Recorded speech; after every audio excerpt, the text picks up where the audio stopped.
vegada més, els estudiants ens veiem obligats a sortir al carrer per manifestar-nos contra la Llei d'Educació de Catalunya. Aquesta és una llei que agredeix l'ensenyament públic i de qualitat i a la participació dels agents de la comunitat educativa, cedint més part del poder a les direccions dels centres. La LEC trenca de forma radical amb el progrés de l'educació que necessita la societat catalana. Per això, els estudiants creiem necessari sortir a reivindicar els nostres drets.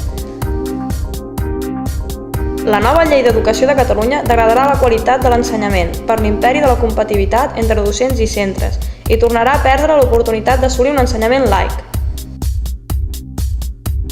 Desestimarà l'ensenyament català al dissenyar un model educatiu mancat d'un currículum propi i homogeni arreu dels països catalans. Un escapçat mapa educatiu català amb enormes diferències a les diferents parts del nostre territori nacional.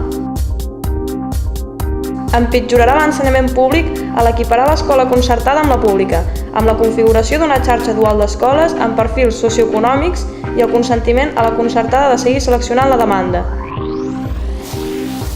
Menystindrà l'educació antipatriarcal al no contemplar la coeducació com una qüestió troncal de l'ensenyament.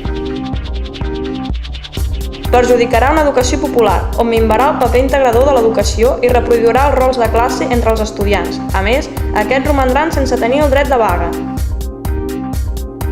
Perquè la LEC és una llei que comporta la privatització, la consolidació i expansió de doble xarxa pública i privada, perquè és una llei que provoca desigualtat entre estudiants i comportarà unes condicions laborals dels professors més precàries, per aquests i molts altres motius diem no a la LEC i no a la privatització de l'ensenyament.